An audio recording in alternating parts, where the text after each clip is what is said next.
Bismillahirrahmanirrahim. Assalamualaikum warahmatullahi wabarakatuh.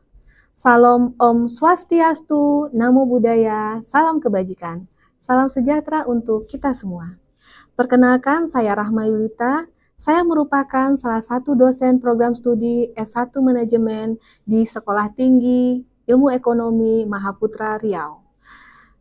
Video ini saya buat dengan tujuan untuk memenuhi salah satu persyaratan sertifikasi dosen tahun 2024, yaitu pernyataan diri dosen dalam unjuk kerja Tridharma Perguruan Tinggi atau PDD UKT-PT, khususnya di aspek pengajaran. Di STI Mahaputra Riau, saya mengampu beberapa mata kuliah, salah satunya adalah mata kuliah komunikasi bisnis. Dan pada kesempatan ini saya ingin menjelaskan mengenai mata kuliah komunikasi bisnis. Saya akan menjelaskan deskripsi dan informasi umum dari mata kuliah komunikasi bisnis, yakni merupakan mata kuliah wajib program studi S1 Manajemen Sekolah Tinggi Ilmu Ekonomi Mahaputra Riau, yang didapat pada semester ganjil, yakni semester 5 dengan total SKS 2. Dan bahasa pengantar yang digunakan pada kuliah ini adalah bahasa Indonesia.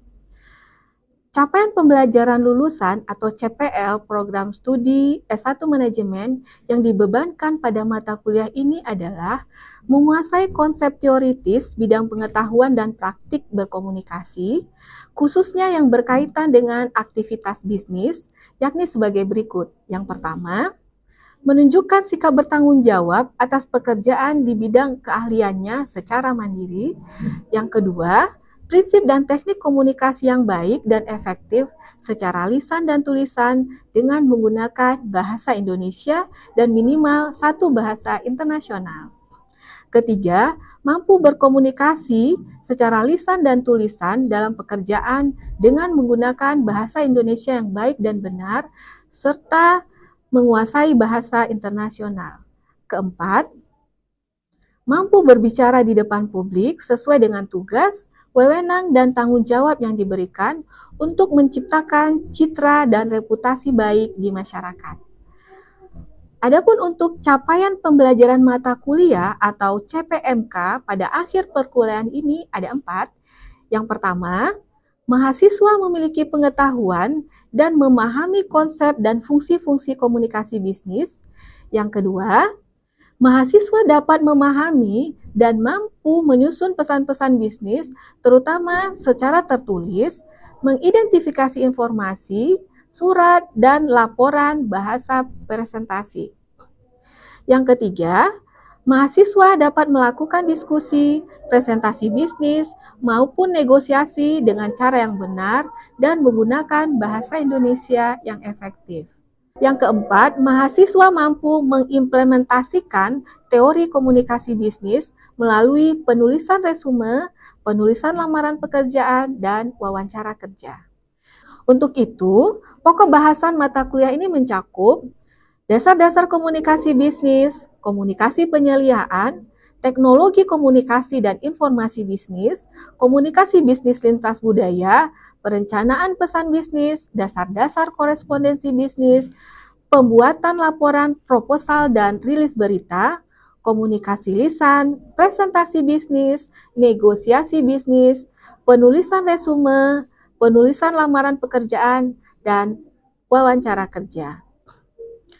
Pembelajaran mata kuliah komunikasi bisnis ini dilakukan selama kurang lebih 16 pekan, di mana 7 pekan pertama adalah sebelum ujian tengah semester atau UTS, kemudian UTS, lalu 7 pekan berikutnya sebelum ujian akhir semester atau UAS, dan pekan UAS.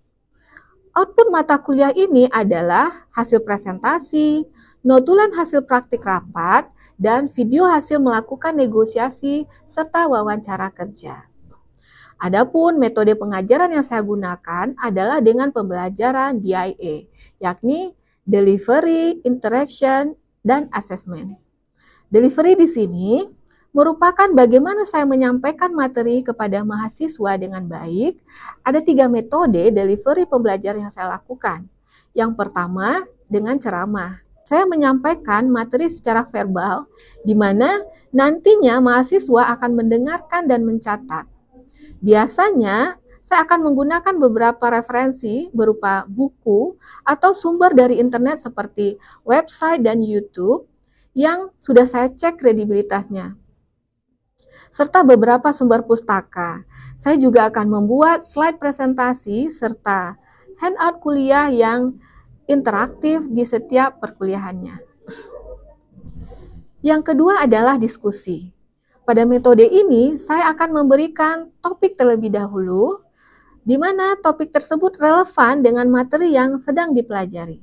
Biasanya topik tersebut akan saya berikan melalui WhatsApp group ataupun forum web kuliah, yakni Google Classroom, kepada mahasiswa, sehingga mahasiswa dapat lebih siap ketika mengikuti perkuliahan saat di kelas.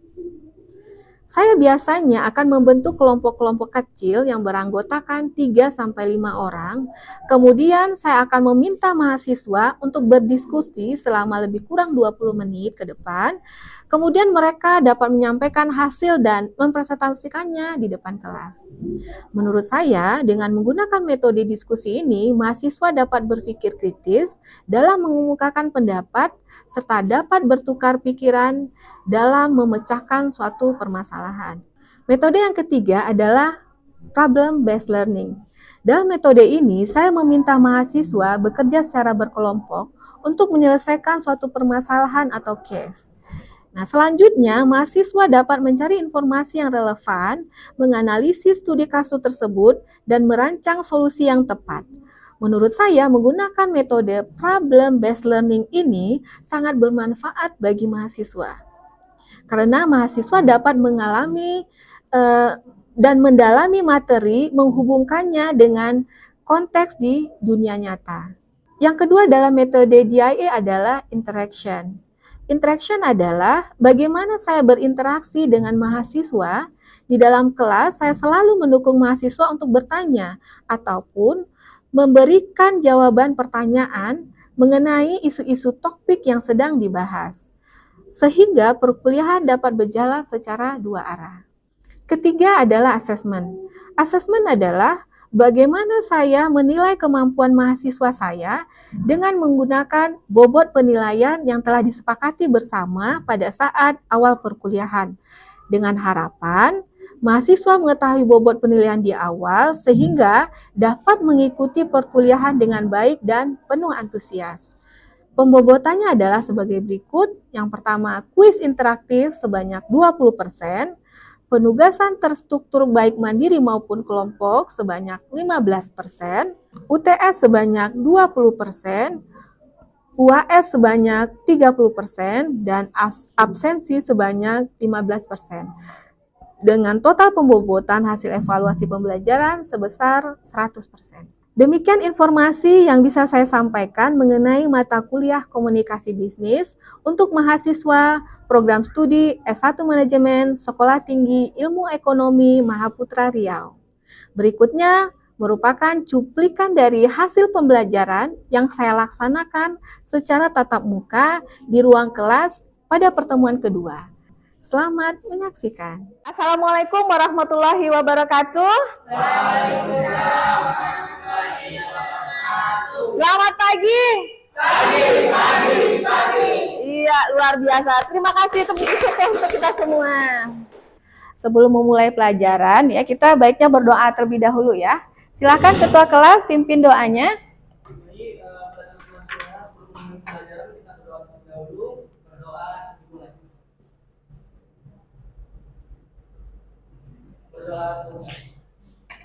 Oke, ketua kelas absensinya pada hari ini hadir semua? Oke, hadir semua ya. Minggu lalu kita belajar apa? Kemarin kita belajar tentang kontrak kuliah. Kontrak kuliah dan sosialisasi RPS ya. Oke, sudah paham. Oke, pada pagi hari ini adalah pertemuan kita yang kedua ya. Oke, materi kita pada hari ini adalah materi yang sangat menarik sekali. Dasar-dasar komunikasi bisnis. Oke. Dari judulnya saja ya itu terdiri dari 2 buah kata, ya kan? Objeknya adalah yang pertama komunikasi, yang kedua bisnis. Oke, terlebih dahulu kita akan membahas ya apa sih itu komunikasi. Nah, sekilas mengenai komunikasi adalah seperti ini ya. Komunikasi itu ada sender, ada pengirim berita, ya. Kemudian ada message atau ada pesan, ada isi yang ingin disampaikan, kemudian ada receivernya. Nah, sebelum membahas lebih lanjut apa itu komunikasi, Ibu akan menjelaskan dulu tujuan pembelajaran kita pada hari ini adalah yang pertama, memahami pengertian komunikasi. Yang kedua, memahami proses komunikasi. Yang ketiga, dapat membedakan komunikasi nonverbal dan juga yang verbal. Keempat, memahami pentingnya komunikasi yang efektif. Kelima, mengidentifikasi hambatan komunikasi dalam kehidupan sehari-hari. Ya. Nah, pengertian komunikasi adalah ya berdasarkan konsep ya suatu proses pertukaran informasi antar individu yang melalui suatu sistem yang biasa atau yang lazim ya. Baik dengan simbol-simbol, sinyal-sinyal maupun perilaku ataupun tindakan. Nah, di sini ada pengertian komunikasi menurut Laswell Communication Model. Nah, ini menurut Howard D. Laswell ya. Nah, beliau menyimpulkan bahwasanya komunikasi itu adalah who is the communicator, siapa komunikatornya itu. Kemudian says what gitu. Message, ada message yang ingin mereka sampaikan, ada message yang ingin mereka deliver to the audience ya. Kemudian ada in what channel, mediumnya itu apa? Medianya melalui apa gitu ya? Apakah melalui lisan? Apakah melalui sosial media gitu ya? Karena sekarang kan lagi marak-maraknya sosial media ya. Oke, berikutnya ada lagi to whom, artinya receivernya. Siapa sih yang audien yang ingin dia jangkau untuk informasi ini tersampaikan gitu ya. Kemudian in what effect gitu. Artinya feedback dari si receiver ini harus ada. Nah, kenapa harus ada efek? Nah, dari efek ini menyimpulkan atau memberikan hasil apakah komunikasi ini bisa terselenggara dengan baik jika feedbacknya ini sesuai dengan harapan si komunikator. Nah, jadi bukti komunikasinya berhasil adalah tersampainya komunikasi, tujuan komunikasi dengan efek sesuai yang diharapkan oleh si komunikator gitu ya. Ya, dari karikatur gambar A dan B ini, coba amati dulu, Ibu kasih waktu 5 menit. Apa yang bisa kalian simpulkan dari gambar A dan juga gambar B? Oke, gambar A, siapa yang bisa menyimpulkan? Oke, silahkan. Dari gambar A yang saya lihat itu mungkin anak tersebut terjadi kesalahpahaman terhadap ibunya. Jadi dia menyalahartikan apa yang dikatakan ibunya itu. Oke, jadi ada miskomunikasi di sini ya antara ibu dan juga anak. Oke, give applause dulu dong buat Ida. Next, siapa lagi yang bisa menyimpulkan dari gambar B? Oke, silahkan. Perbedaan sudut pandang antara karyawan dan petani. Oke, nah terletak di mana itu perbedaan pandangan yang seperti apa? Sudut pandang dari si karyawan itu memandang mengutamakan harga bunga KPR yang turun, kalau petani mengutamakan hujan yang turun. Tepat sekali ya, karena memang itu karena mereka fokus dengan lingkungan mereka, ya kan? Oke, next baru kita masuk ke jenis komunikasi dalam praktis dikenal ada beberapa jenis komunikasi ya. Nah, ini sebenarnya adalah kegiatan sehari-hari kalian semua nih. Ada yang namanya komunikasi antar pribadi dan ada juga komunikasi bisnis ya. Jadi komunikasi antar pribadi ini ya, contohnya antara Rinto dengan Yuda misalnya ya, komunikasi seperti biasa ya, tidak ada regulasi-regulasi khusus yang mengikat gitu, jadi bebas. Nah sementara kalau komunikasi bisnis, ini namanya bisnis itu ada aturan ya kan, ada hal-hal yang dianggap tabu, ada hal-hal yang harus dijaga. Nah di sini ada prosedur ya dalam melakukan komunikasi. Nah, biasanya komunikasi itu, contoh komunikasi bisnis ada yang tahu? Windy? Komunikasi antara karyawan dan atasan. Nah, itu adalah salah satu contoh komunikasi atasan dengan bawahan di kantor pasti harus membina hubungan yang baik. Nah, bagaimana bawahan kepada atasan, ngomongnya seperti apa, itu ada etikanya ya. Kemudian atasan dengan bawahan, komunikasi dari atas ke bawah, itu juga ada aturannya. Oke, nah ini perbedaan antara komunikasi pribadi dan komunikasi bisnis. Oke, dari pokok bahasan, kalau kepentingan pribadi otomatis ya, yang dibahas adalah masalah pribadi.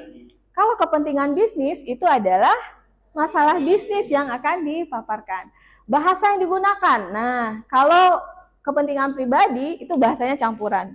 Oke. Nah, kalau di komunikasi bisnis itu bahasanya harus formal dan baku. Berikut format penulisan, tidak standar, nah lebih fleksibel. Nah, kalau ini ada standarnya. Gaya penulisan. Ini tidak ada standar dan ini ada standarnya. Kertas surat yang digunakan. Tidak ada kop surat, di sini ada kop surat. Stempel, tanpa stempel, di sini dengan stempel. Nah, ini contoh kepentingan pribadi itu adalah surat keluarga ya. Kalau komunikasi verbal itu yang lazim digunakan dalam dunia bisnis untuk menyampaikan pesan ya. Nah, biasanya komunikasi verbal ini ada dua ya. Komunikasi lisan dan komunikasi tulisan ya. Ingat, komunikasi verbal itu ada dua, lisan dan tulisan.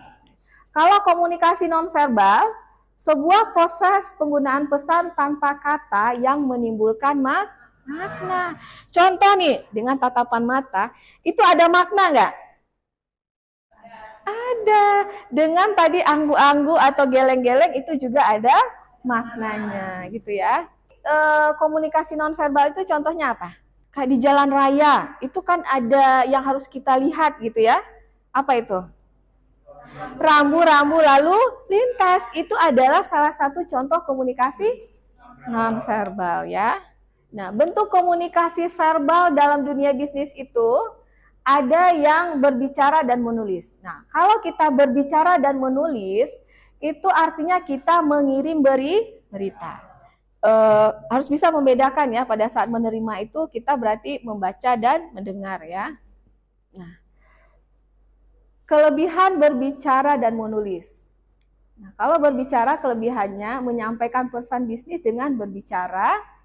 Contohnya rapat ya, instruksi langsung. Nah, itu berbicara. Kenapa? Karena dia lebih mudah, praktis, cepat, dan minimal peralatan. Ya karena udah langsung ada individunya, kemudian langsung kita ucapkan, ya kan? Dan kenapa cepat? Karena respon yang diberikan oleh si receiver itu bisa langsung kita terima. Kalau bahasa surat, ya itu butuh waktu kan?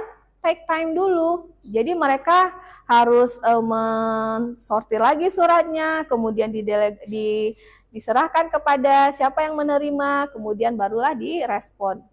Ya.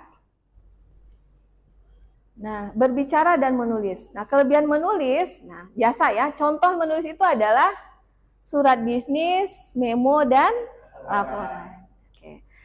Nah, kelebihan dari menulis ini adalah, atau bahasa tulisan itu ya, dia itu tahan lama. Kemudian dapat dibaca kembali, lebih konsisten, dapat memberikan informasi yang kompleks. Nah, ini mendengarkan dan berbicara. kebanyakan orang dalam dunia bisnis memiliki kemampuan mendengar yang relatif. Kenapa? Ayo. Nah, ini contohnya aja ya. Contohnya nih kalian nih ya.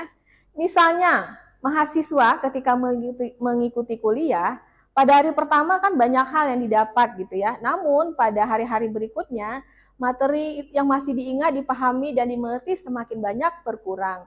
Atau bahkan terlupakan. Kenapa? Semakin banyak informasi yang diberikan oleh dosen-dosen, ya kan?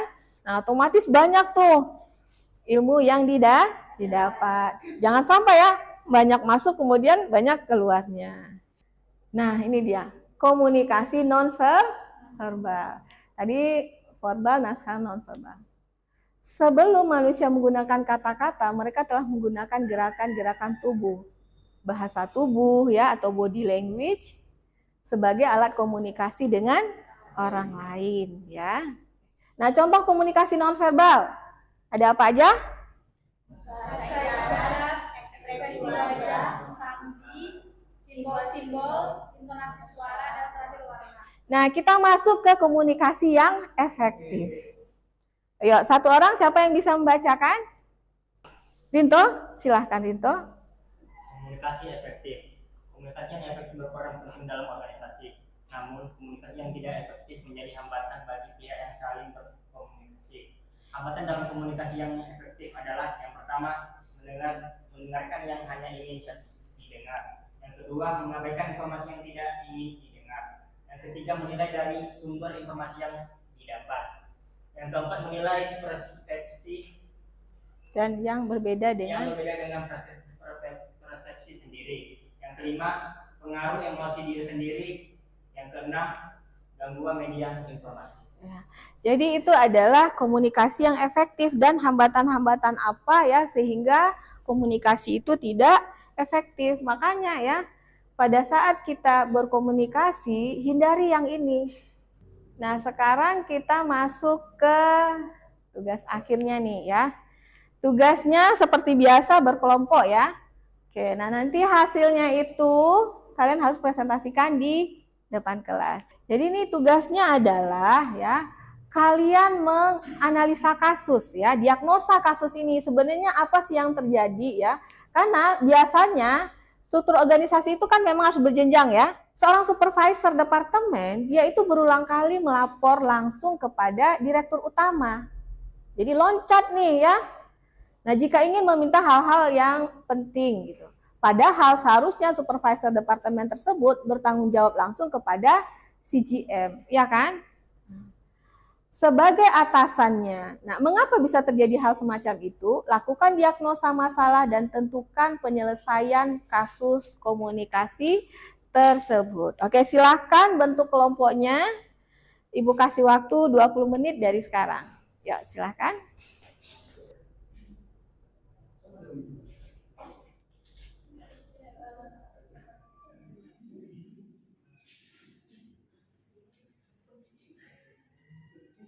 Kelompok mana nih yang mau tampil duluan? Oke, kayaknya kelompok A dulu deh. Silahkan kelompok A.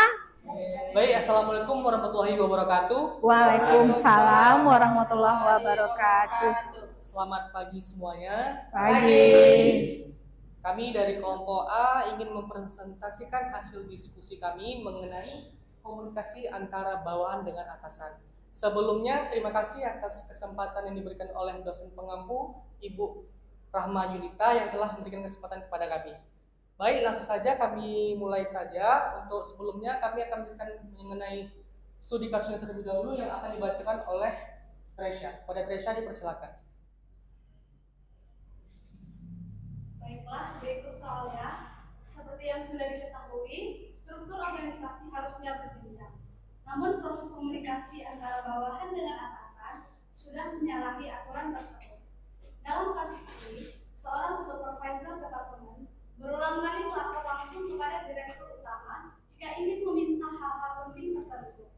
Padahal seharusnya supervisor departemen tersebut bertanggung jawab langsung kepada general manager sebagai atasannya. Mengapa bisa terjadi hal semacam itu? Lakukan diagnosa masalah dan tentukan penyelesaian kasus komunikasi tersebut. Baik, terima kasih kepada Tresya. Selanjutnya kami akan menuliskan sebuah mengenai diagnosa masalah yang akan dibacakan oleh Windy. Pada Windy dipersilakan. Baiklah, saya akan melanjutkan presentasinya, yaitu diagnosa masalah. Menganalisis kasus di atas, kemungkinan adanya prosedur struktur organisasi yang tidak jelas, pola sikap atasan yang tidak menghargai bawahan meskipun bawahan merupakan orang yang lebih tua, atau mungkin manajemen kedisiplinan yang tidak tegas dan tidak.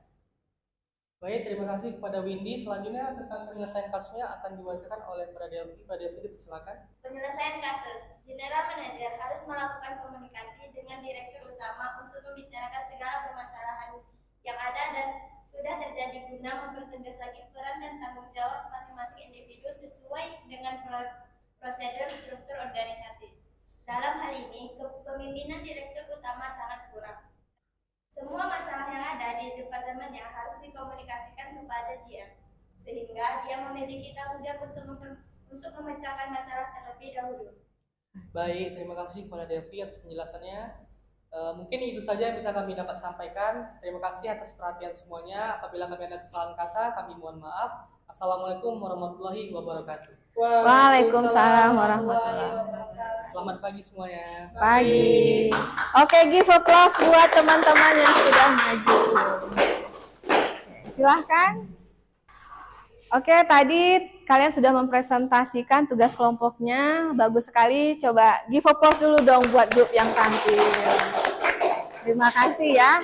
Nah, materinya sudah selesai. Nah, saatnya sekarang kita membuat kesimpulan nih mengenai materi kita pada hari ini. Ada yang bisa menyimpulkan apa kesimpulan yang bisa kita ambil pada hari ini? Ya, silahkan Arifin. Menurut saya kesimpulan dari yang kita pelajari saat ini, komunikasi yang efektif itu adalah komunikasi yang mudah dipahami dan dapat dimengerti dari banyak. Oke, komunikasi yang efektif itu adalah komunikasi yang mudah dan dipahami langsung oleh audiensnya gitu ya. Give applause buat Arifin. Ada lagi yang ingin menambahkan? Ayo, silahkan. Ya. Oke, silahkan. Yuda. Dari itu bahwa komunikasi itu tidak hanya berbicara saja, tapi juga ada komunikasi yang non verbal, yaitu komunikasi menggunakan ekspresi atau tubuh. Terus juga dalam studi kasus itu bahwa dalam komunikasi itu tidak bisa langsung ke atas langsung, tapi juga ada step by step-nya. Jadi tidak langsung naik ke atas, tapi juga ada yang di atasnya itu. Jadi perlu kalian pahami itu ya. Nanti next mana tahu kalian juga jadi dosen gitu ya. Jangan fokus kalian memberikan materi, tapi perhatikan respon dari mahasiswanya. Mereka paham, mereka boring, atau mereka udah mau keluar aja gitu ya. Oke, ada lagi yang mau disampaikan? Cukup? Cukup. Oke, terima kasih atas atensinya pada pagi hari ini. Sebelum mengakhiri pelajaran, Ibu mau mengutip dulu nih sebuah kata bijak menurut Bapak Anies Baswedan, ya kan? Nah, ini dia. Bahwasanya saat ini nih, kuliah adalah masa mengembangkan diri. Setelah itu baru datang masa berkontribusi. Ini menurut Bapak Anies Baswedan. Artinya adalah sekarang kalian kuliah, ya kan? Jadi kalian benar-benar harus menggali potensi diri di sini, cari informasi, cari ilmu, cari link-link ya, sehingga nanti setelah tamat kuliah itu kalian sudah gampang untuk terjun ke dunia industri. Oke, kita akhiri dengan berdoa dulu ya. Silahkan ketua kelas pimpin doanya. Berdoa dimulai. Berdoa selesai. Oke, demikian kelas kita hari ini. Wabillahi taufik wal hidayah. Wassalamualaikum warahmatullahi wabarakatuh. Waalaikumsalam warahmatullahi wabarakatuh. Demikian tadi video pembelajaran tatap muka mata kuliah yang saya ampu komunikasi bisnis. Semoga dapat bermanfaat bagi teman-teman semua.